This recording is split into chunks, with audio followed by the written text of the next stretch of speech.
have an agenda, and if everyone wants to grab a bag, it has a notepad and a pen in it if you'd like.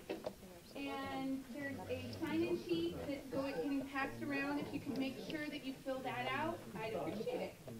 And we'll start with just a moment.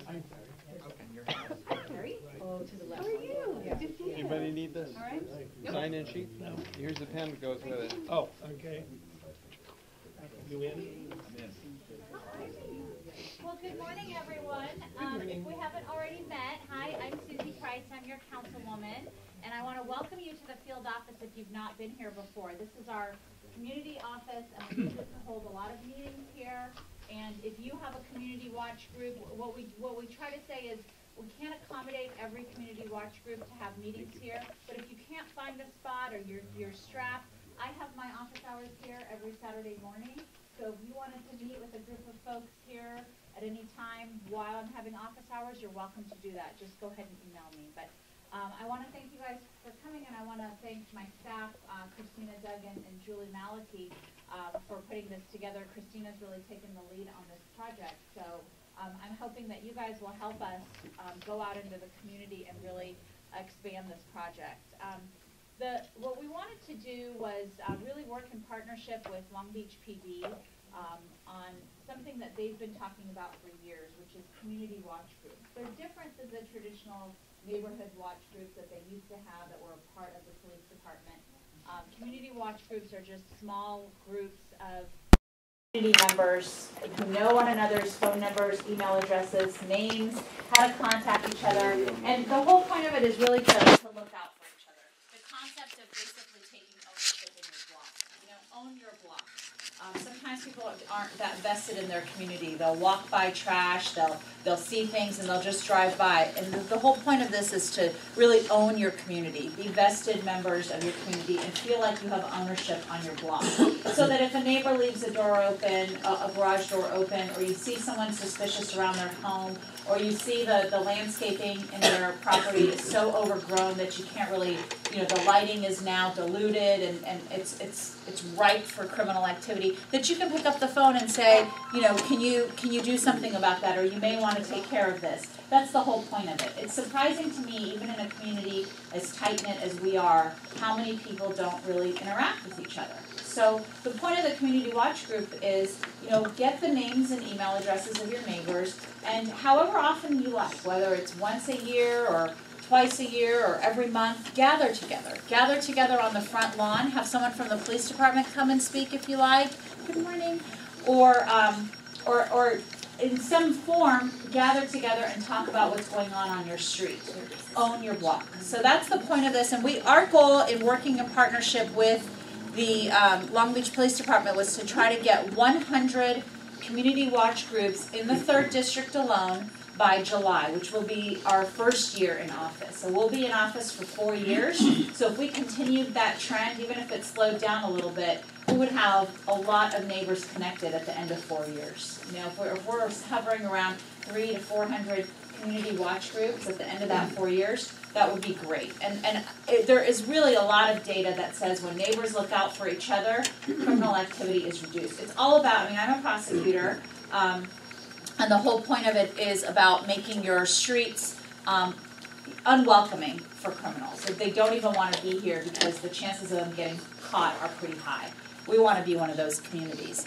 To that note, and we're going to have an update at the public safety meeting of the City Council. I chair the Public Safety Committee for the City Council, and in September we allocated $350,000 to the Long Beach Police Department specifically to come up with a strategic plan to address residential burglaries. That was an area of crime that I felt was a major source of stress for our residents, and so I led council's effort to make sure that the police department had some specific money available for residential burglaries. So at our February Public Safety Committee meeting, we're going to get an update from the police department on what they've done and what their strategic plan is. And a lot of that has to do with marketing and things like today. That has a lot to do with it. Commander LeBaron and Ruth Ann talking to people about the importance of community watch groups is really part of that effort, because educating people on what to do is critical. The police can't be in our streets every day, patrolling every hour. We have to do that ourselves. So having said that, I want to welcome you here. I'm going to turn it over to Christina Duggan and have her talk to you a little bit about some of the goals for today and moving forward.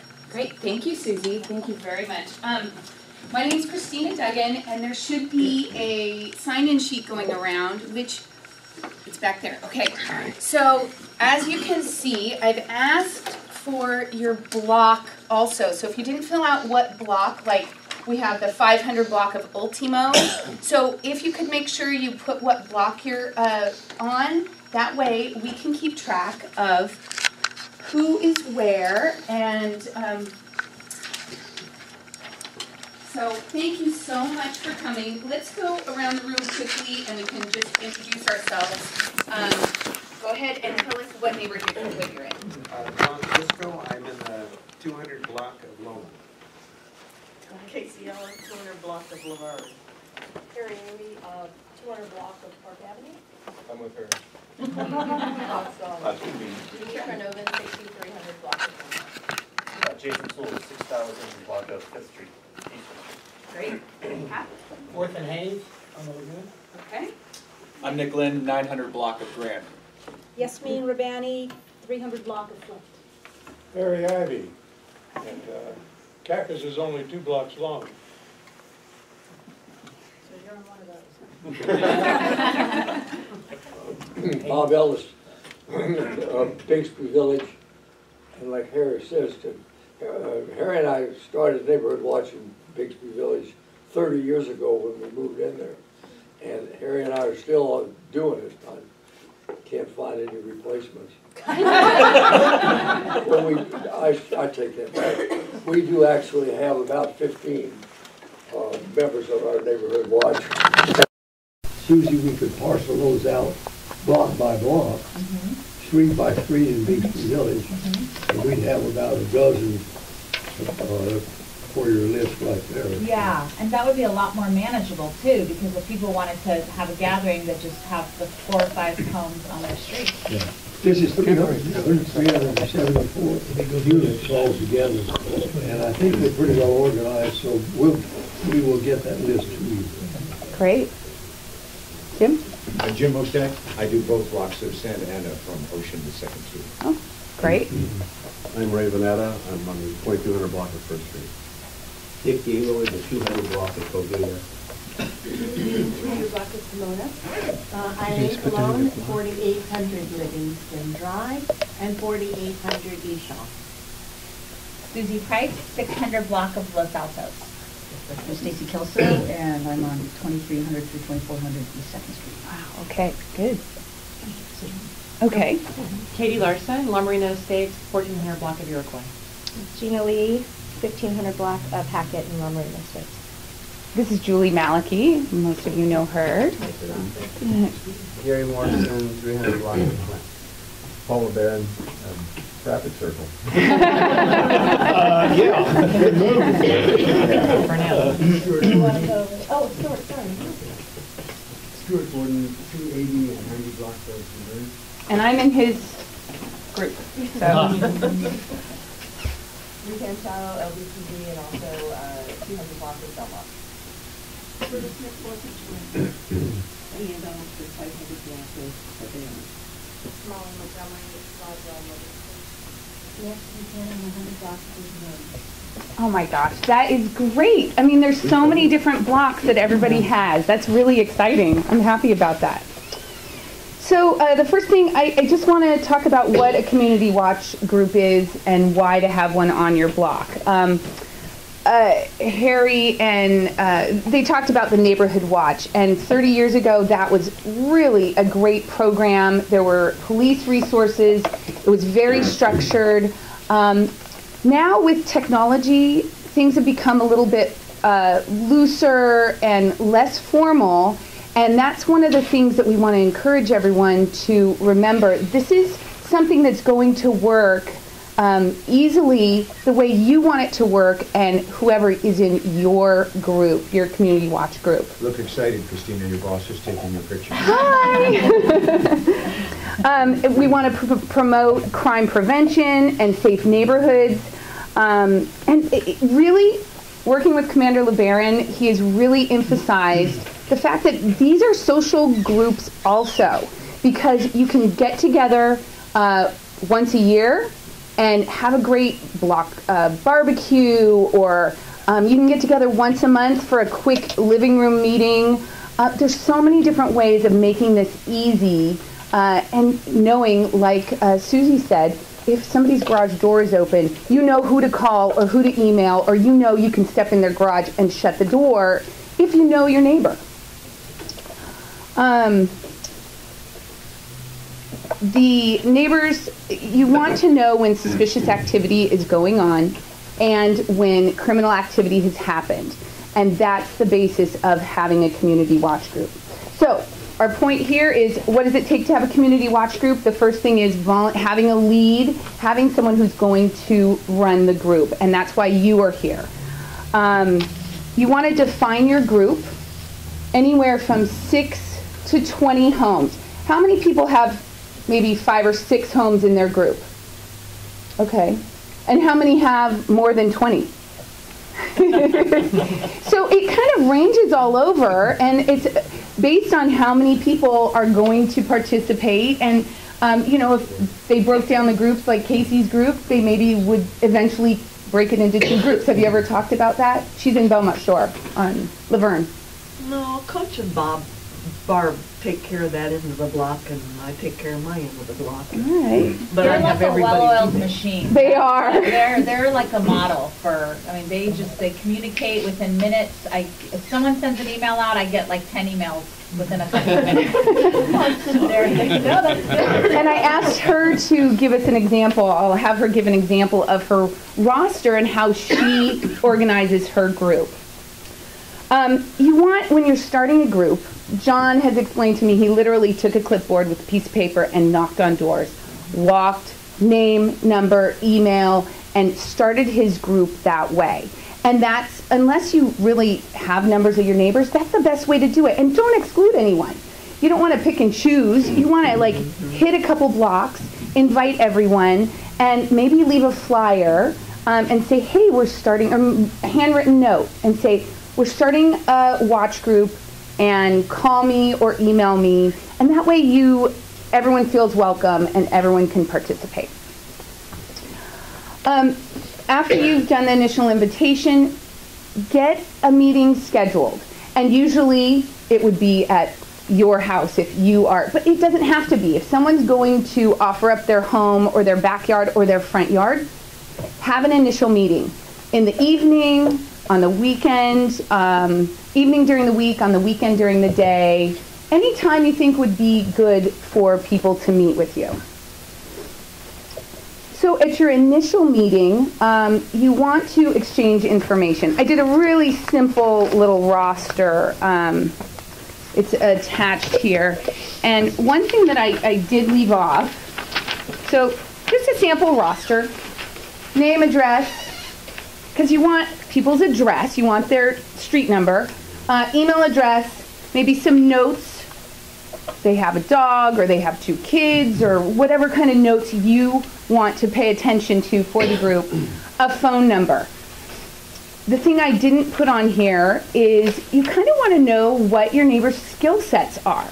If you have a nurse, or you have an electrician, or you have a plumber, I think you had talked about a plumber, John. You want to know who's in your neighborhood. If there's an emergency, you can tap into them.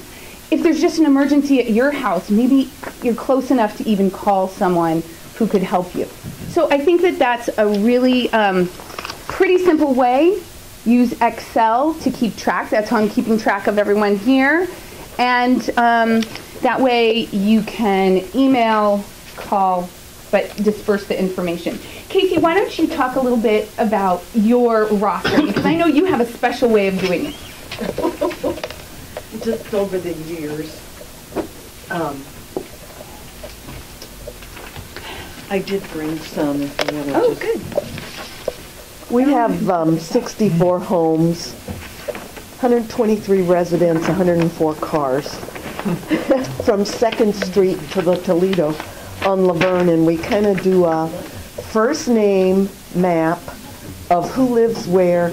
We don't need last names. We don't want phone numbers. We expect them to exchange phone numbers with their immediate neighbors.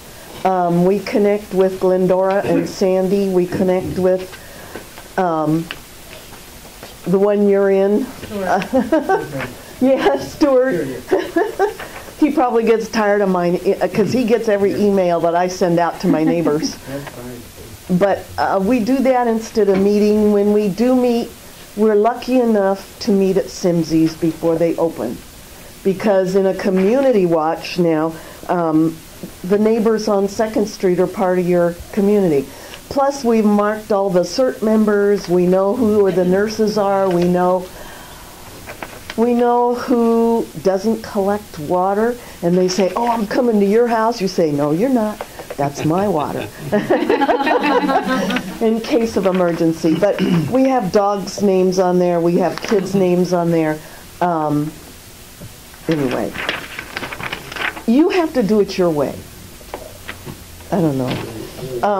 We have several grandmas on our street, so when we get somebody new in and they have a kid or something, that they show up with baby. I mean, you know, they get baby presents, and even Jessica at Simsey's has given baby presents to the kids on our street. But do we all agree? No.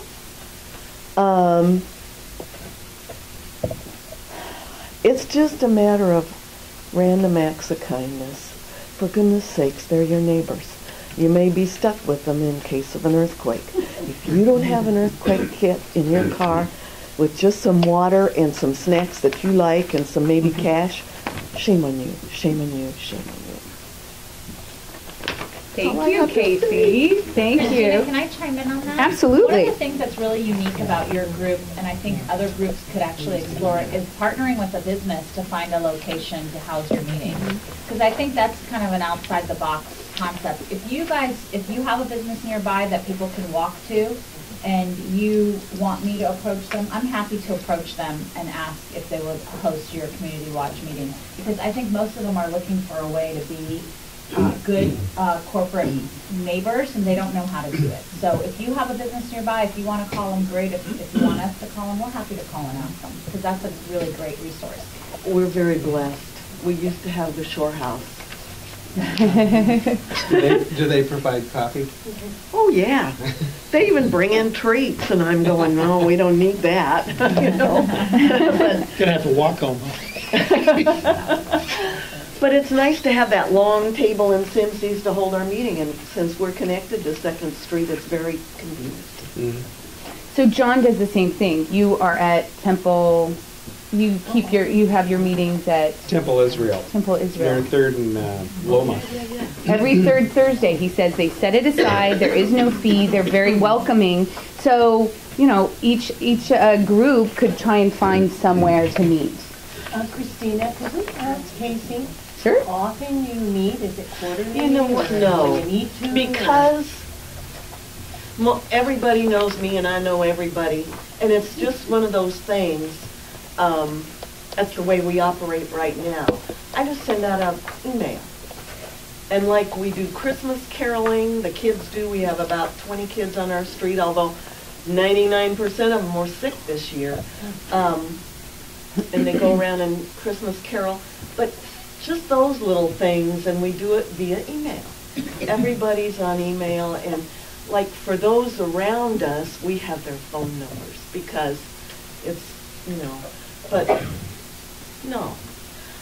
Of course we met when we were fighting 205 Laverne. I was going to say, nothing brings the community together like turning a house into a parking lot. Yeah.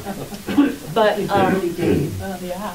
no, then we kind of fell back for a while. We needed rest. And I'm sure Stuart got sick and tired of hearing it. But that's part of the beauty. You don't have to just talk about you know, your safety concerns. You want that to be your foundation.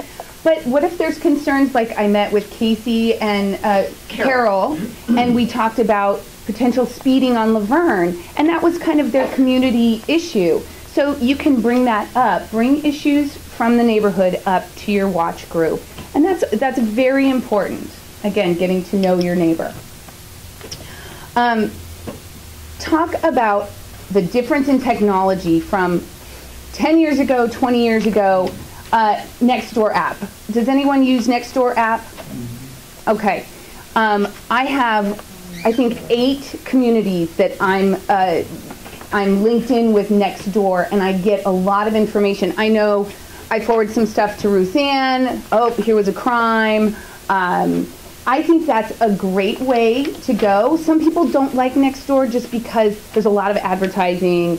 There's some extras in there which are good and bad. Simply an email, like the email blast that I sent to everyone, very easy. I blind CC'd everyone, but I got all the information across, and you can save that really quick and easy. If something happens in your neighborhood, you have your email list queued up, and you send out an email and say, hey, there's a suspicious character. On a more embarrassing note, Stuart has had twice, I was babysitting my mother's dog, and I lost the dog. He found the dog, and it was, I don't think that that's really what we're supposed to be doing, but I no longer allow her to watch my kids. That's exactly what it's for. Exactly what it's for. I solve that when every time a dog goes by on my street, I give them a treat. And so guess where all the dogs go when they get a treat? That's good. That's good. But it does work. If I'm home, that is. Come home and there's all these dogs. So, usually basically, one. I've never had 2. Technology, pick how you're going to do it. At that initial meeting, you have to make some decisions about how much information you want to share on your roster, how you want to, where you want to meet, how you want to do your technology, and how often you want to meet. And maybe you start for the first couple months, every month, and then you decide, this is too much. We'll do once a quarter. Now, John has informed me that for his group, he really feels like once a month is important. And why don't you speak of your group just a little bit, please, John? Okay. Our group was born over a glass of wine. One of our neighbors had just finished renovating their home and decided to have everybody over for wine and cheese. So we were talking during that party that they had and thought, well, gee, we ought to start a neighborhood watch group. So within the next week, we started walking around canvassing the neighborhood to see who'd want to be part of that. And we had almost 100% participation for that. And I got their emails, their phone numbers, who's in the house and all that sort of thing. And I built a spreadsheet based on that. And asked anybody if they minded their information, that I have their information first. And they all gave it to me. Because everybody wants to be protected by their neighbors if they can. So that worked out really great. One of the things we do is have, like she said, a meeting every month. That way, we don't get a whole lot of participation. We might get 6 to 10 to 16 people, depending on the month. And at least they know it's there. And if they want to come, they know it's on the 3rd Wednesday of every month. And we're fortunate enough to have it at the Temple Israel. They're a big part of our neighborhood, so they count on us also to watch after their interests as well. So they're more than willing. So if you have a church in your neighborhood, that's perfect. They'll give you space. The other thing is this roster. If you do have it, don't treat it lightly. That's the key to your neighborhood. And if somebody gets their hands on that, you're in trouble. So make sure you guard that carefully and don't just discard it in the trash or something, because somebody could walk by and know all your phone numbers, your emails, whatever you have on there. That's why we don't put it on. Yeah. But even so, somebody's got it, and it's possible that somebody would be frivolous with it. You don't want that. We had a movie night last summer that worked out pretty well. We just found a movie that everybody was interested in. We had it shown on somebody's garage door in the backyard, and all sat around and had popcorn and enjoyed the movie. We plan to have more things like that in the future to increase participation. You'll you'll get everybody's okay to have the neighborhood watch group, but what'll happen is you'll have probably 8, 10 core people that always show up, and the other ones will pop in and out occasionally.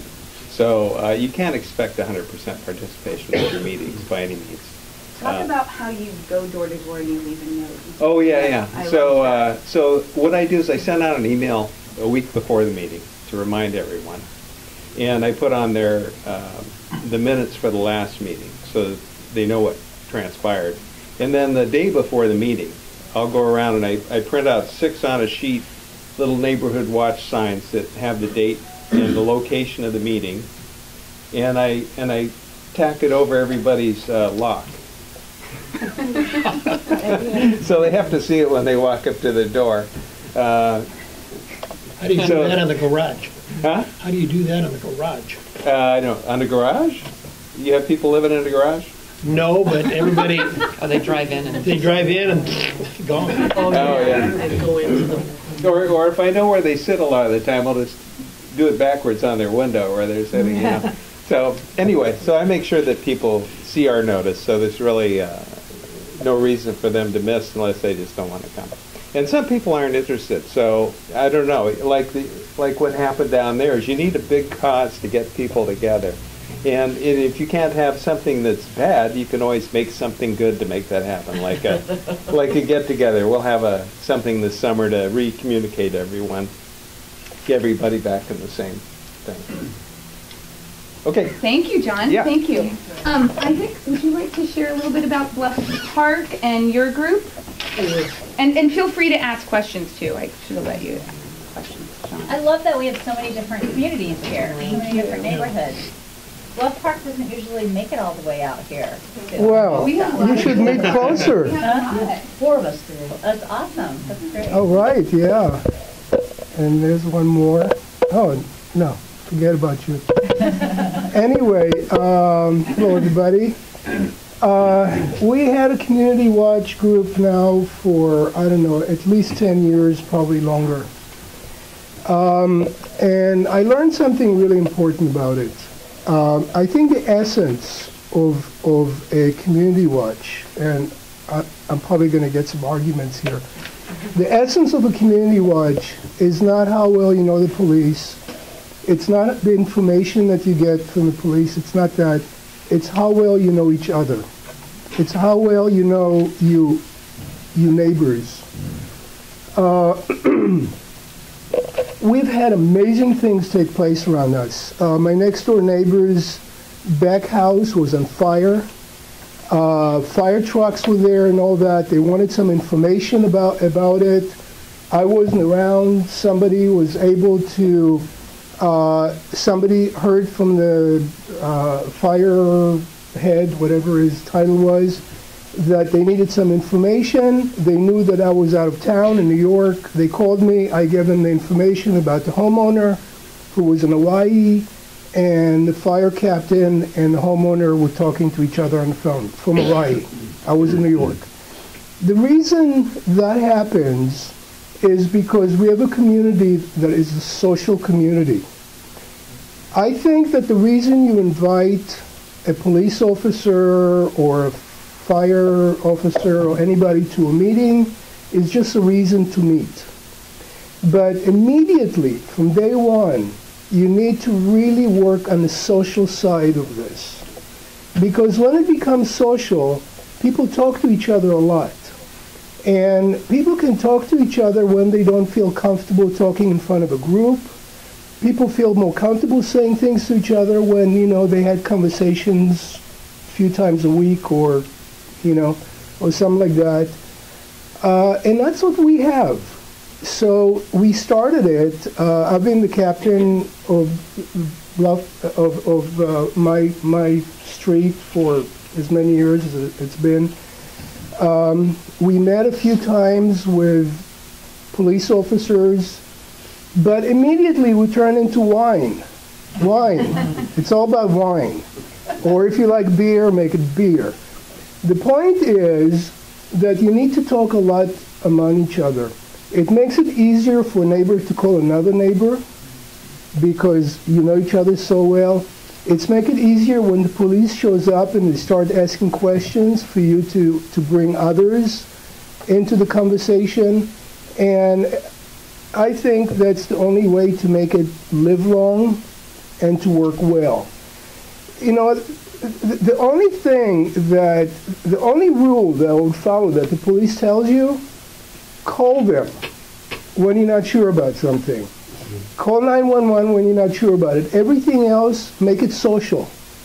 And then all the information will be out, everybody will know where to get the information, and everybody will be able to protect each other. We had incidents where one lady woke up one morning, looked across the street, there's an elderly guy living across the street. She saw that he didn't pick up his newspaper at the time that he always does, and immediately went out to look at what's going on. That's a good community watch. You know, we have another situation that happened just recently where a homeowner was taken to the hospital, to the emergency room, and it was in the hospital for weeks. And the person that was renting in the house was destroying the house, and the neighbors came together. And we got a restraining, with the help of family, we got a restraining order for that kid. And now everybody in the community knows exactly who he is. And if that guy comes in within 100 feet of that house, 911. That's what a tight community does, and for that you need a social group. Thank you. Can I add one more thing? Yeah, John. Yeah, I failed to mention someone who's very important to our Neighborhood Watch group, Ruth Ann Salo over there. She arranges speakers for us, and if she doesn't have a speaker, she'll come over and talk to us about what the trends are in the neighborhoods. So feel free to count on her, right? Yeah, she will take care of you as far as having someone to talk to your group. Your name again? Which is a perfect lead-in to, I want to talk about, I'm working with Ruth Ann on how many registered community watch groups we have. As of this week, there's 36 in the 3rd district that are registered with Ruth Ann. When you form your group, you want to get a hold of Ruth Ann. Do you want to chat for a moment about that? Sure. To say registered, I don't want people to think that somehow that you need to, fill out a form or anything, but I often will send out information to community watch groups that might be of interest if there's something particular going on, if there's a particular incident that might have impacted an area where your community watches. It gives us an opportunity to be able to communicate with you. In addition, when you start your group, if you're interested in having us come out, call us, call me. Be happy to arrange calendars so that you can have myself, our patrol resource officer, Claudia Lopez, and when it's possible, Commander LeBaron to come out to talk to your group for the first time. One of the other things I think is important to think about is to look at this, and this being in this meeting is an opportunity for you to think about your presence as being a potential force multiplier. I look to Katie Larson over in La Marina Estates. Not only does Katie run her own community watch on her block, but she helped to organize all of the other streets in La Marina Estates so that they now have a community watch block captain on every single block in La Marina Estates. Yay! Good job, Katie. And then they also then go out and communicate with their individual blocks. We had the pleasure of coming out to actually talk to all of the block captains at Katie's home a few months ago to help them kick off what it is that, kind of give them the information that they needed to understand what they should be going back and telling their individual blocks. We've also offered to come out when those blocks host those meetings to help them do that, but I think that we spent sort of a kind of a turnkey opportunity and gave everybody the information, and they were able to then bring it back to their individual blocks. So one block is great, 2 blocks are better. The more you have, the more resistant your area becomes to crime. So. Thank you. My my direct number is 570-5808.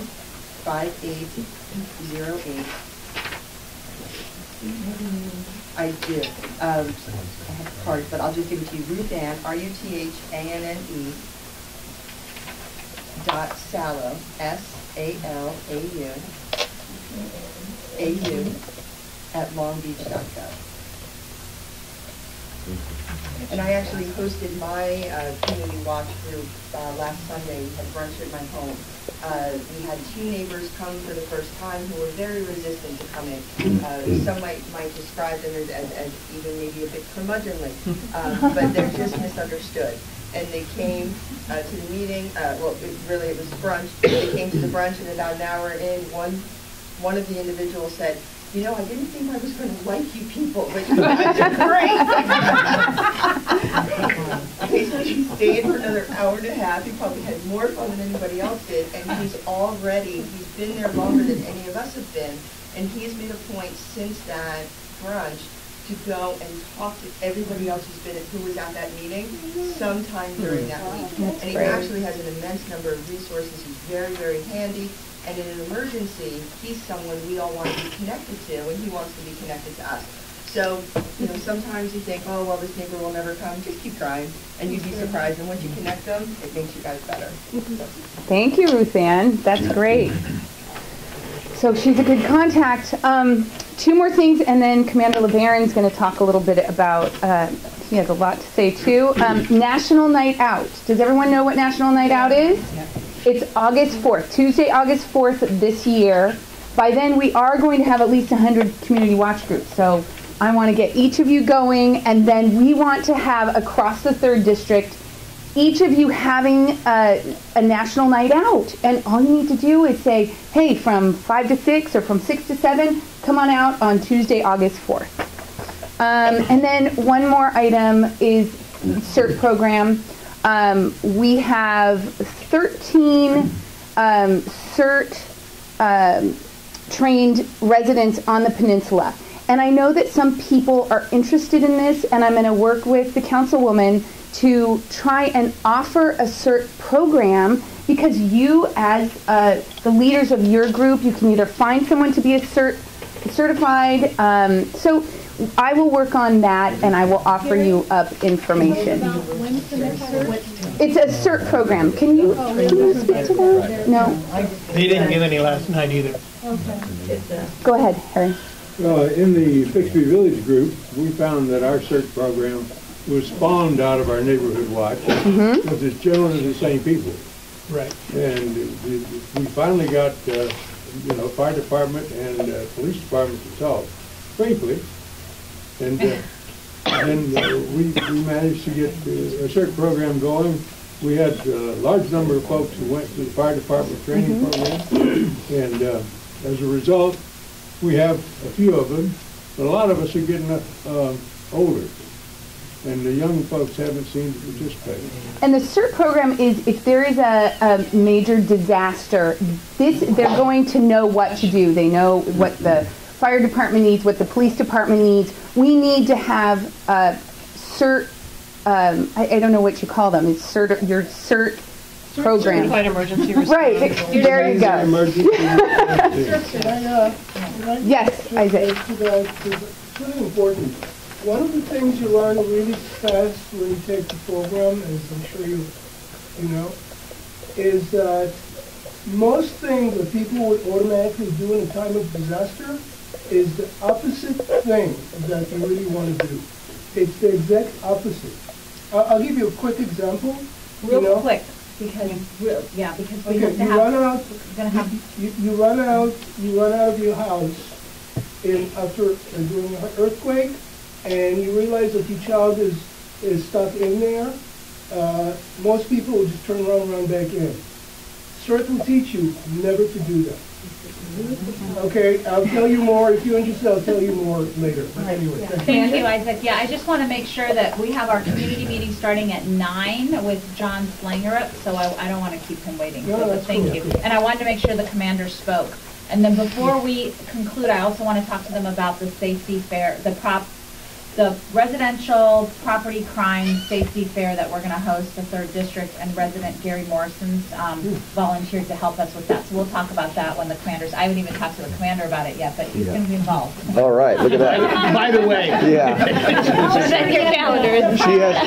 She has access to my calendar. She just puts stuff in and I show up. So thank you guys for coming this morning. I am like inspired to see and hear this, and part of the beauty of it is I'm hearing stuff I didn't even know was going on, and I couldn't agree more with what Isaac said. Community Watch is not about the police department. I'm fortunate to be here, but Community Watch is about you guys, and the fact that you're having meetings and dealing with stuff that I didn't even know about, great. It's really none of my business. It's your community. You should be doing it, and so it's really neat. And I'm also going to just kind of touch on something that Christina said about National Night Out. To show you how progressive we are in the city of Long Beach, I want you to pay attention as National Night Out gets closer. And I don't often speak ill of other agencies and other cities, but I'm going to do it right now. Look at how they run National Night Out. Every city around us, every police department around us will hold a giant event, one big event, and they'll invite everybody to it. And if that doesn't fly in the face of everything we're working towards, I don't know what does. Because why on earth on National Night Out would you want to take everybody out of their neighborhoods and come to a place where the police department says you need to be? That is so contrary to what we're doing. We are the only city who allows the community to hold their own National Night Out events, and then we go to you as best we can. I put all my officers out on their beats and say, you go find your Community Watch groups and you be with them. So that's what Community Watch is all about. And I just think everyone's still got it backwards. They're still thinking Neighborhood Watch, which is where the police department tells you how you're supposed to do things and how it's supposed to work. We are a partner to you guys, and we are nothing but another seat at the table. So we're an important seat at the table, and I know crime is a huge part of what you guys deal with, but we're only one piece of that. So the fact that you're doing this, I couldn't be happier. Now, in the interest of time, I'm not going to say too much, and most of you have heard my spiel anyway. But I just want to talk about, real quickly, kind of the genesis of where this came from. I've been the East Division commander for over 2 years now, so I feel real comfortable in where we're at. I've been in many of your homes, and I can't be more grateful for the hospitality that you show us. Ruth Ann is phenomenal working with me in the East Division. But what I saw when I first came here is we had a whole bunch of very large Community Watch or Neighborhood Watch groups. Some of them were so big that we'd hold a meeting and there would be 100, 150 people at them. Now that's fine, and that's great, but it really didn't serve the purpose of what we needed. Nick, I go back to the first week I was working in East Division. I went out and worked in a patrol car, just as a beat officer. Didn't tell anybody who I was just answering calls, and I go to a call of an audible alarm at a house, and I get to the house, and the alarm's going off. The neighbor's there. The neighbor says, well, I called because the alarm's going off. I don't know where they are or anything else. And as we're talking, the homeowner pulls up. And the homeowner gets out and says, what's going on, officer? I said, well, your alarm's going off. And the neighbor who's standing next to me, she says, who's he? I said, that's your next door neighbor. He called. Oh gosh, I didn't even know that. Hi, I'm so-and-so. No, that's not okay. And it dawned on me right away that we may go to a Community Watch group where there's 200 people and there's people from that end of town and this end of town, but that doesn't serve the purpose. And so we undertook a very ambitious goal last year, which was followed with the 3rd District doing what they did. We said we wanted to form 100 new Community Watch groups in East Division. With East Division's pretty big. We were able to get to 106 last year. So we did meet our goal. And then 3rd District says, well, we're going to do 100 ourselves. Perfect. That's the spirit. And you guys are doing exactly what we want. The examples that have been shared here are exactly what I want people to walk away with. And that is that if you know your neighbors and if you know who belongs and you feel like you're a part of that, you're going to be willing to call the police when you see something happen. It's so important that you call us often and early. The crime the crime in East Long Beach has been dropping ever since Community Watch has been getting stronger. So I don't stand up here and take credit for that. I put the credit back on you guys because you're doing exactly what you're supposed to. Do we call 911 or the 435-6711 for suspicious? Both, any. I don't care. They go to the same place. They don't care? Nope, they don't care. Oh, okay. So I want to just, since you guys are kind of the leaders of your groups, and Ruth Ann does a good job of getting information out, I want to talk about a couple of trends real quick so that you can think about those, bring them back, and maybe let them be a foundation for some of the things you talk about. But In 2014, I don't have the official crime stats yet because it usually takes about a month to compile everything. I'm going to tell you this, crime in East Division was down significantly across the board in almost every category. One of our major focuses always at the police department is violent crime. That includes robberies, assaults, murder, shootings, those sorts of things. Now, a lot of you don't live in communities where that's a reality, but it can still happen in anybody's neighborhood. Last year in 2014, we only had 1 homicide in all of East Division, and that's about 46% of the city geographically. Wow. That is very, very impressive. And that 1 homicide came in the month of December, so we had gone almost the entire year without a single homicide. Now, I'm not okay with 1. I'm not celebrating the fact that we had 1, but considering what the norm is, that's very impressive, and that speaks a lot to the fact that proactive work was being done by neighborhoods to call in suspicious activity and let us know. And we got a lot of people off the street with guns, or we were able to intervene on a lot of things that might have turned out a lot worse. So very grateful for that. I did tell my officers they did a great job last year, and I'm not going to ask much of them. I'm only going to ask that they take that homicide number down by 1 this year. That's all they have to do. Unfortunately, January hasn't been a very good month, and we've already seen our first homicide in East Division, and we're working on that. We've had a meeting with the Community Watch group that's involved with that, and we're working towards solving that. But the point is that we're very aware of what's going on. Some of the trends that we're seeing right now moving into January in 2015, some of my top priorities are going to be, again, the property crime. Residential burglary has been pretty good. We're really working hard on that. We're finding some of the key players there. Auto burglary seems to be going up right now, and that's a concern to me. And what that means, my officers need to be proactive, especially at night, and they're doing that. But as long as people are leaving stuff in their cars, there's nothing we can do to stop car windows from being smashed. And it's not happening in the middle of the night exclusively. It's also happening when you go to church, when you go to a school event, places where you leave your car and you walk in. That's where we're seeing a lot of these things happening. And I know many people in this room have been victimized by that. So pay attention and let your people know. Keep your cars cleaned out. Do not leave stuff in there, even if it's a bag full of dirty laundry. If it's a bag, that could be anything if I'm a crook looking in there and I'm going to break the window to grab that. And then the other thing, and probably the thing that occupies the most of my time, is the homeless issue. And I don't think there's anybody here who isn't impacted by that.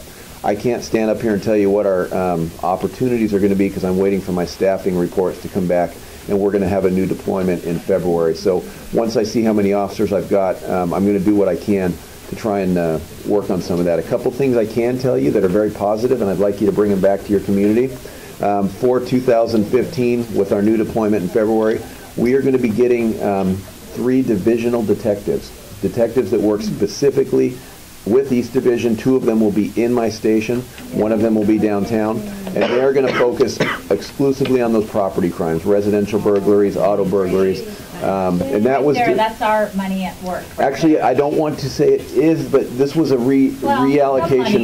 Yeah, they're going to be able to... They're going to be able to utilize some of that money for what they're doing. But this was our detective bureau looked at where their resources were, and they realized that property crime was as important as our council member is telling us. So they took some detectives from other areas and put them here so that we can use them to develop some of the stuff that we need to do to impact that. The other thing that I'm happy to say for a lot of you who live down by the ocean, I have, through grant funding, we've been able to secure a Jeep, which is going to be painted black and white with the light bars and everything else, but it's going to be 4-wheel drive that can get out on the sand. So you will have the nice opportunity to look out and see police officers driving up and down the sand. We're going to deploy that car, hopefully as a beat unit to the beats that work down by the ocean so that they can come and go as they need to. But if you see some weird-looking Jeep driving around, that was based on what I'm hearing from the Community Watch group saying, hey, we need more representation on the sand. I'm concerned about it because if my officers get called to a fight down at the ocean's water, our patrol cars can't get down there. So you're going to have officers parking on the street, running full speed to get down there, and by the time they get down there to help with that fight, they're exhausted and covered in sand and everything else. So having that Jeep gives us an element of safety as well, which I'm very excited about. So I don't want to take any more time. I'm here for questions, and I'm happy that everybody's here. I couldn't be more pleased with the response. And Councilwoman, I'll leave it back to you. Thank you.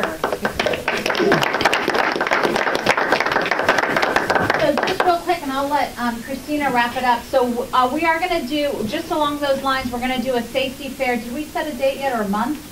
we were going to do July. In July, so we're going to do, and we're looking at locations now, but we're probably going to do it over here at Rec Park. There's a community center there. The city's working on improving that facility a little bit, but we're going to have speakers from the FBI talk about identity theft, preventing identity theft. We're going to have presenters on alarm companies, cameras. Long Beach PD will be there to talk about kind of how to protect yourself. We'll have an expert come and talk about how you can take care of your landscaping around your property so that it's not criminal friendly. And that's going to be coming up, and that's something that we're putting on. And Long Beach PD Police Officers Association is going to help us by doing a barbecue and sponsoring some food. We'll have a bounce house, so it'll be very family friendly, and we hope that you guys can get the word out to your communities and have people there. I don't know if I have anything else in regards to Community Watch. No, I just want to say thank you for coming, and please, I'm going to be in touch with you based on this list, and we are going to get to at least 100 groups, and you guys are a good help us. Yes, please. Thank you so much, and Councilwoman's going to have her district meeting right now. Yes, we're going to have